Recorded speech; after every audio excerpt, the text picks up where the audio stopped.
2년 전 컨퍼런스 챔피언십에서는 램스에게 역전패당하고 작년에는 컨퍼런스 챔피언십에서 쿼터백 줄부상으로 슈퍼볼 진출이 또 무산됐었던 샌프란시스코가 올해만큼은 다르다는 걸 보여줬습니다. 특히 브록 퍼디가 살아나면서 일반적인 승리도 아니고 역전승을 한 샌프란시스코 어떻게 할 수 있었는지 한번 같이 보도록 하겠습니다. 특히 샌프란시스코가 흐름을 완전히 뺏어왔던 3쿼터에 집중해서 같이 분석해보도록 하죠. 라이언즈 팬분들에게 그래도 희소식 하나 전해드리면 벤 존슨 오펜시브 코디네이터가 내년에 디트로이트로 돌아온다고 합니다. 워싱턴 커맨더스 감독으로 갈 줄 알았는데 디트로이트에 적어도 1년은 더 남겠다고 했다고 하네요. 벤 존슨 공격 코디네이터는 컨퍼런스 챔피언십 경기 초반부터 엄청난 게임 플랜을 보여줬습니다. 왼쪽으로 파워런을 페이크하고 오른쪽 엔드 어라운드 스위프 카운터를 하는 건데 샌프란의 라인베커들 그린로와 워너가 속을 수밖에 없었습니다. 페이크를 하는데 정말 그 페이크 사이드 쪽으로 반대쪽 가드까지 풀링하면서 가버리면 이선 수비수들은 그쪽으로 빨려들 수밖에 없죠. 그렇게 반대쪽으로 가던 제이미슨 윌리엄스가 짧은 토스를 받고 돌아갑니다. 여기서 라이트 태클 페네이스월은 수비 라인맨들을 다 왼쪽으로 밀고 벽을 세워줍니다. 그리고 반대쪽에서 레프트 태클은 쭉 오른쪽으로 가면서 윌리엄스를 위해 블로킹을 해줬고요. 센터도 같이 나와서 블로킹을 해주는데 사실 이 플레이로 터치다운을 노리지는 않았을 거란 말이에요. 근데 제이모가 폭발력을 사용해서 42야드 터치다운을 만들어냅니다. 윌리엄스는 부상과 도박 징계로 인해 온갖 우여곡절을 겪고 이제서야 커리어를 좀 살리는 것 같습니다. 내년이 더 기대가 되는 선수입니다. 이렇게 벤 존슨은 특히 런게임에서 샌프란 수비에 발을 묶었습니다. 샌프란이 정말 하나도 막지를 못했어요. 특히 전반에만 142 러싱야드를 허용했습니다. 이번엔 자미어 깁스의 15야드 러싱 터치다운입니다. 보시면 플레이가 시작되자마자 깁스가 왼쪽으로 잽스텝 한번 주고 오른쪽으로 토스를 받습니다. 수비 라인맨들은 공격 라인맨들을 벗겨내고 성공적으로 백필드로 가는 줄 알았지만 사실 공격 라인맨들은 그냥 수비 라인맨들을 무시하고 바로 이 선으로 올라가던 거였습니다. 깁스가 바깥쪽으로 가는 속도가 수비 라인맨들이 깁스에 도달하는 속도보다 훨씬 더 빠르다는 걸 벤 존슨은 알고 있었던 거죠. 오른쪽에 라인업에 있는 리시버들도 보시면 안쪽에서 바깥쪽으로 가는 수비수들을 막아주기 때문에 바깥쪽 공간이 생기는 겁니다. 그렇게 타이트엔드 샘 라포르타가 리드 블로킹을 해주면서 깁스가 따라가는 건데 깁스는 역시 빠르고 폭발적이네요. 대단한 터치다운이 나옵니다. 근데 체이스 형은 이 플레이에서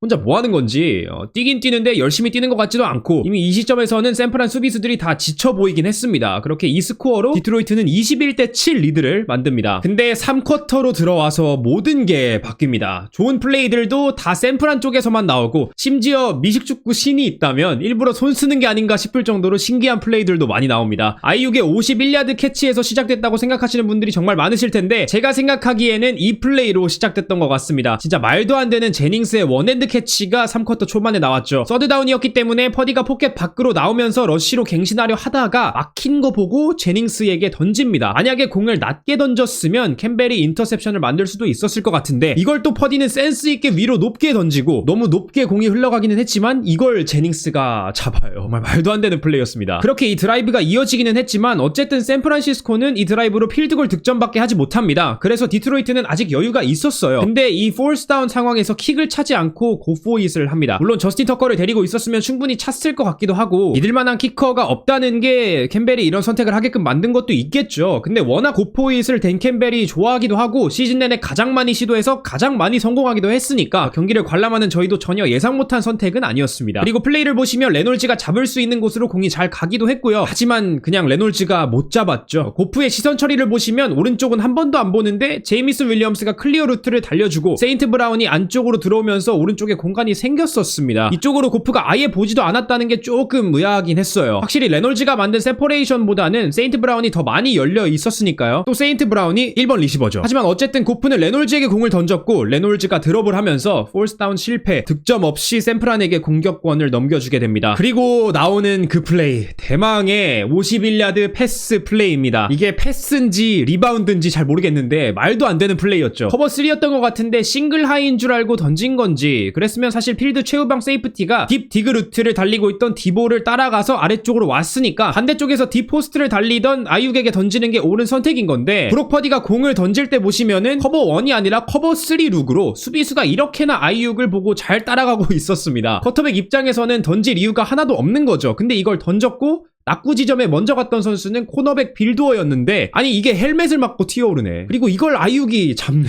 진짜 이 플레이 보고 확신했습니다. 아 이건 온 우주의 기운이 지금 샘프란을 돕고 있는 거구나. 그리고 바로 아이육의 터치다운까지 나오면서 어느새 원스코어 경기가 됩니다. 진짜 이런 캐치가 이렇게 중요한 순간에 나오네요. 사실 여기서 인터셉션이 나왔으면은 샘프란은 아마 지지 않았을까요? 그리고 브록 퍼디는 이번 주 내내 시스템 쿼터백이다 하면서 욕을 엄청 먹었을 텐데 결국에는 이 플레이 하나로 판도가 아예 뒤바뀌어 버립니다. 그 후 디트로이트의 공격권인데 드라이브가 시작되자마자 최악의 턴오버가 나옵니다. 엎친 데 덮친 격의 경기 흐름이었죠. 일단 핸드오프가 되고 보시면 자미어 깁스는 분명 오른쪽으로 가려고 했고 제러드 고프는 핸드오프를 왼쪽으로 주려고 했기 때문에 살짝 엇갈리면서 타이밍이 맞지 않습니다. 그렇게 어찌저찌 깁스가 다시 왼쪽으로 방향을 틀면서 공을 잘 받았는데 플레이 사이드 공간으로 워너, 그린로 그리고 폴스 펌블을 만들었던 깁슨이 먼저 들어가면서 바로 막힙니다. 놀라웠던 건 깁스는 라포르타 따라가다가 러싱 어택이 향했던 쪽으로 자연스럽게 들어간 건데요. 워너가 공격 라인맨의 블로킹을 흡수해주며 생긴 공간으로 들어가 태클과 폴스 펌블을 태쇼온 깁슨이 만들어줍니다. 이쯤 되면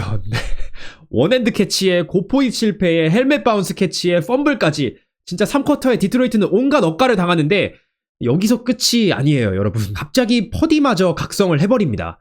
패스로 각성을 한 게 아니라 러쉬로 각성을 해버립니다. 정규 시즌 16경기 동안 기록한 러싱 야드가 총 144야드였습니다. 이 경기에서만 근데 48야드를 달렸어요. 포켓 중앙으로 빠져나오더니 5야드 라인까지 들어갑니다. 퍼디가 얼마나 러쉬를 안 하냐면 아직도 이 선수는 슬라이딩하는 방법을 모르고 있습니다. 달리질 않으니까 슬라이딩을 배울 필요가 없는 건데 이 플레이에서만 21야드를 던진합니다. 그리고 퍼디가 포켓에서 나오자마자 리시버에서 블로커로 역할 전환을 하고 미친듯이 라인베커 블로킹하는 키틀 보세요. 진짜 이런 거 보면 보는 저도 은근 감동받습니다. 위에 디보 사무엘도 끝까지 블로킹 해주고 이게 진짜 샘플한 풋볼인 것 같습니다. 그리고 디트로이트의 분위기는 완전히 내려갔었습니다. 3쿼터가 되고 갑자기 디트로이트 쪽에서 드롭도 많아졌는데 샌프란시스코는 기적같은 플레이들이 계속 나옵니다. 여기서도 퍼디가 필드를 볼 기회도 없이 6번에게 잡히는 줄 알았지만 후딘이 마법을 써서 왼쪽으로 피해 나옵니다. 그리고 패스 옵션에도 있지 않았던 유스책이 혼자 사이드라인에 덩그러니 남겨져 있는 걸 보고 공을 정확하게 전달했죠. 원핸드 캐치부터 이 플레이까지 6개의 플레이 모두 3쿼터에 나왔던 플레이였습니다. 4쿼터에 디트로이트도 경기를 다시 뒤집을 만한 기회들이 몇 번 있었지만 고포잇 실패도 나오고 여러가지 미스 매니지먼트로